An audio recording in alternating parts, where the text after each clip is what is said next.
रश्मि जानती थी कि चिराग शादीशुदा है, लेकिन फिर भी रश्मि को चिराग बहुत पसंद था, तो वो उसके साथ लिव इन रिलेशनशिप में रहने लगी थी। अगले कुछ ही महीनों में रश्मि को एक लड़का हुआ। उनके रिश्ते को 5 साल हो चुके थे और अब वो दूसरी बार प्रेग्नेंट थी। लेकिन अब चिराग भी रश्मि से बहुत बोर हो चुका था। आए दिन उन दोनों में झगड़े होने लगे थे और ठीक दिवाली से कुछ दिन पहले रश्मि अचानक कहीं गायब हो गई। वो कहाँ गई, कैसे गायब हो गई, किसी को कुछ पता नहीं था। ये कहानी है रश्मि और चिराग की। ये कहानी है एक ऐसे रिश्ते की जिसका कोई नाम नहीं था। ये एक परफेक्ट कहानी है लव, सेक्स और धोखा के बारे में। गुजरात राज्य में एक छोटा सा गांव किकवाड़। ये गांव गुजरात के सूरत इस जिले में बारडोली तालुके में पड़ता है और इसी गांव में चिराग पटेल नाम का एक लड़का रहा करता था। वहां वो खेती किया करता था और उसका एक बड़ा सा बिजनेस भी था। दोनों से वो अच्छी खासी कमाई कर लेता। उसकी शादी वाडोल गांव के एक लड़की से हुई थी और उन्हें एक लड़का भी था। चिराग का बिजनेस के सिलसिले में कई बार शहर आना जाना होता रहता था और उसी दौरान उसकी मुलाकात रश्मि कटारिया इस लड़की से हो गई थी। रश्मि उसके ही गांव की रहने वाली थी। दिखने में जवान और काफी सुंदर और मोहक थी। रश्मि पढ़ी लिखी थी। रश्मि एक नए जमाने की, नए विचारों की लड़की थी, तो उसका रहन सहन भी बिल्कुल वैसा ही था। वो किसी मॉडल की तरह कपड़े पहनती और किसी मॉडल की तरह ही रहा करती थी, तो लड़कों का रश्मि की ओर आकर्षित होना स्वाभाविक था। एक गांव में होने की वजह से चिराग भी उसे बार बार देखा करता था और अब अचानक ही चिराग को रश्मि पसंद आने लगी थी। रश्मि की अदाएं और खूबसूरती देख वो घायल हो चुका था। एक ही गांव के होने की वजह से रश्मि और चिराग एक दूसरे को अच्छी तरह से पहचानते थे, लेकिन उनमें ज्यादा बातें नहीं होती थी। पर अब चिराग से रहा नहीं जा रहा था और दिन ब दिन वो रश्मि की सुंदरता की ओर खींचा जाने लगा था। वैसे तो चिराग की पत्नी भी दिखने में काफी सुंदर थी, लेकिन शादी के बाद से उसके स्वभाव में काफी बदलाव आ चुका था। जिम्मेदारियां बढ़ गई थी और एक लड़का होने के बाद वो घर की जिम्मेदारियों की वजह से और बच्चे की वजह से अपने पति यानी चिराग को वक्त नहीं दे पा रही थी। लेकिन रश्मि का स्वभाव इसके बिल्कुल उल्टा था। जवान और कुंवारी होने की वजह से रश्मि के पास वक्त ही वक्त था। चिराग अब जानबूझकर रश्मि से बात करने की कोशिश करने लगा था। किसी से उसने रश्मि का मोबाइल नंबर निकलवा लिया था और अब वो दोनों आपस में बातें करने लगे थे, मैसेज पर चैट करने लगे थे। रश्मि भी धीरे धीरे चिराग की तरफ आकर्षित होने लगी थी। रश्मि के पास जवानी थी तो चिराग के पास पैसे थे और कुछ ही दिनों में दोनों में बातें बढ़ने लगी। वो अब एक दूसरे से मिलने लगे थे। चिराग उसके हर फोटो को लाइक करता था, उसके हर एक फोटो की तारीफ करता था। रश्मि को भी वो पसंद आने लगा था। किसी न किसी कारण से अब दोनों में मिलना जुलना शुरू हो गया था। दोनों के बीच एक रिश्ता बनने लगा था। अब उन्हें प्राइवेसी चाहिए थी, तो दोनों गांव से बाहर शहर में मिलने लगे। गांव में किसी को भी इस बात की कानो कान खबर नहीं थी। दिन दिन भर घूमना फिरना, शॉपिंग करना और रात में होटल, यही सब उनमें होता रहता था। चिराग रश्मि की हर जरूरत को पूरा करने लगा था, उसे महंगे महंगे गिफ्ट देने लगा था। तो अब चिराग भी चाहता था कि उन महंगे महंगे गिफ्ट्स के बदले उसे भी कुछ मिलना चाहिए और रश्मि भी चिराग को अपना सब कुछ देने के लिए तैयार थी। अब 2 दिल मिल गए थे, 2 शरीर एक हो गए थे।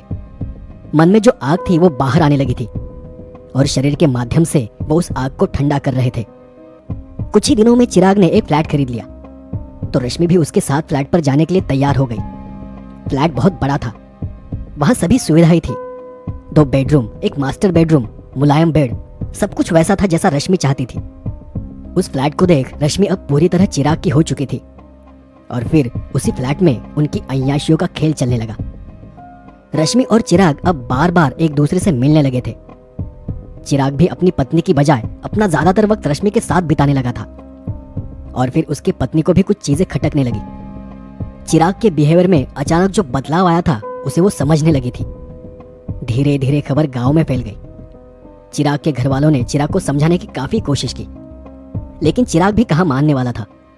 उसने सीधे शब्दों में घर वालों को बता दिया कि वो रश्मि से प्यार करता है और वो उसके साथ ही रहेगा। अब घर में हर रोज झगड़े होने लगे थे, लेकिन चिराग पीछे हटने को तैयार नहीं था।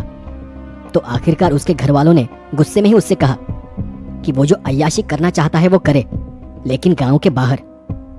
तो दूसरी तरफ रश्मि ने भी अपने घर वालों को यह बात बता दी थी कि वो चिराग से शादी करने वाली है। उसके घर वालों ने भी रश्मि का काफी विरोध किया, लेकिन वो कुछ भी सुनने को राजी नहीं थी। 20 साल की रश्मि अपने जीवन के बारे में एक महत्वपूर्ण निर्णय लेना चाहती थी। धीरे धीरे चिराग और रश्मि के घर वालों ने उन्हें समझाना ही छोड़ दिया, तो अब वो खुलेआम अपना रिश्ता जाहिर करने लगे थे। रश्मि अब ज्यादातर चिराग के उस फ्लैट पर ही रहने लगी थी। वो चिराग के साथ लिव इन रिलेशनशिप में रहने लगी थी। दोनों भी बहुत प्यार से वहां रह रहे थे। उन्हें पूछने वाला और रोकने वाला कोई नहीं था। और ऐसे ही दिन बीतते चले गए। उनके रिश्ते को 1 नहीं 2 नहीं बल्कि 5 साल हो गए।